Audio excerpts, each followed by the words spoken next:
ಇನ್ನು ಗತ್ತ ಕಾಯ್ತಾ ಇದ್ದೀವ ನಾವಿಲ್ಲಿ ಎಷ್ಟೊತ್ತಿಂದ ನಿಂತಿದ್ದೀವಿ ನಾವು?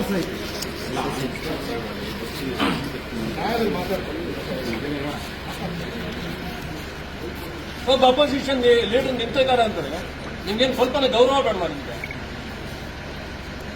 2-3 ಅವರಿಂದ ನಿಂತಿದ್ದೀವಿ ನಾವಿಲ್ಲಿ. ಒಂದು FIR ಹಾಕಕ್ಕೆ ನಿಮ್ಗೆ ಬೆಳಗ್ಗೆ 8 ಗಂಟೆಯಿಂದ ಬೇಕು ಟೈಮು. ಈ ಸರ್ಕಾರದ ಗುಲಾಮಗಿರಿ ಮಾಡಬೇಡಿ.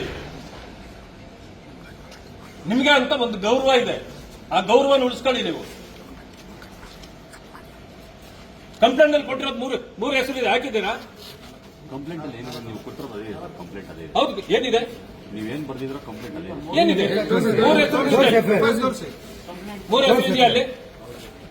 ನೀವು ಕಂಪ್ಲೇಂಟ್ ಏನಿದೆ, ನೀವು ಕಂಪ್ಲೇಂಟ್ ಸರ್ ಇದು first information report sir. Okay, ನೀವು ಕಂಪ್ಲೇಂಟ್ ಏನ್ ಕೊಟ್ಟಿರೋ ನಾವು ಅದನ್ನೇ ಅಟ್ಯಾಚ್ ಮಾಡಿದೀವಿ, ಅದನ್ನು ಸಮೇತ ಕೋರ್ಟಿಗೆ ಕೊಡ್ತೀವಿ ಸರ್. ಈಗ ಕಂಪ್ಲೇಂಟ್ ಅಲ್ಲಿ 3 ಹೆಸರು ಇದೆ, ಆ 3 ಹೆಸರು ಇದೆಯಾ ಅದರಲ್ಲಿ? ಇಲ್ಲ ಮತ್ತೆ ಮಾಡ್ಬೇಕಲ್ವಾ? ನಾನು ಇಲ್ಲಿ ಕುತ್ಕೊಂಡು ಆವಾಗಿಂದ ಫೋನ್ ಮಾಡಿದಾಗ ಇದೆ ಅಂತ ಹೇಳ್ತೀರಿ. ಆಮೇಲೆ ನಿಮ್ಮ ಡಿವೈಎಸ್ಪಿ ಅಲ್ಲ, ಡಿಸಿಪಿ ದೇವರಾಜ್ಗೆ ಇಲ್ಲಿ ಮಾತಾಡಿದಾಗ ಇಲ್ಲ ಇದೆ ಅಂತಾರೆ. 4 ಹೆಸರಿದೆ ಅಂದ್ರು ಸರ್.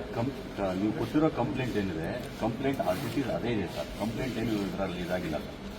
ಫಸ್ಟ್ ಇನ್ಫಾರ್ಮೇಶನ್ ನಾವು ನಮ್ಮ ಅನುಕೂಲ ತಕ್ಕನಾಗಿ ಮಾಡ್ತೀವಿ ಸರ್.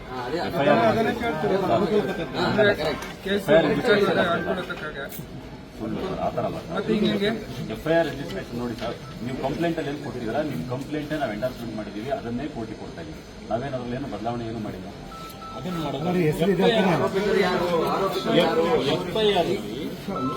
ಏನು ಹೆಸರುಗಳನ್ನು ಮೆನ್ಷನ್ ಮಾಡಿದ್ರು ಅದು ಬರಬೇಕಾ ಬೇಡವಾ ಸರ್? ಇತರರು ಅಂತ ಹಾಕಿದ್ದಾರೆ ಸರ್. ಹೋಗ್ಲಿ, ಇತರರು ನಾನಾ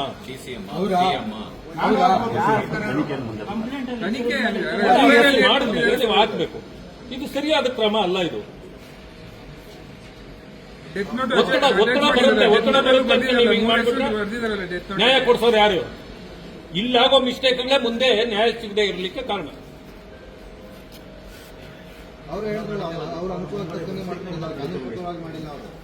ನಾವು ಇಷ್ಟು ಮಾತಾಡ್ತಾ ಇದ್ದೀವಿ, ಅಶೋಕ್ ಅವರು ಬಂದು ಇಲ್ಲಿ ನಿಂತು ಅವ್ರು ಹೋದ್ರು ಹಾಸ್ಪಿಟಲ್ಗೆ ಹೋಗ್ಬೇಕು ಅಂತ. ನಮಗೂ ಹುಷಾರಿಲ್ಲ, ಆದ್ರೂ ಕೂಡ ಅವ್ರಿಗೆ ನ್ಯಾಯ ಕೊಡಿಸ್ಬೇಕಲ್ಲ, ನಾವು ಕಾಯ್ತಾ ಕೊಡ್ತಿದ್ದೀವಿ. FIR ಇದನ್ನ ಟೈಪ್ ಮಾಡಕ್ಕೆ ಎಷ್ಟು ಹೊತ್ತಾಗ್ಬೋದು?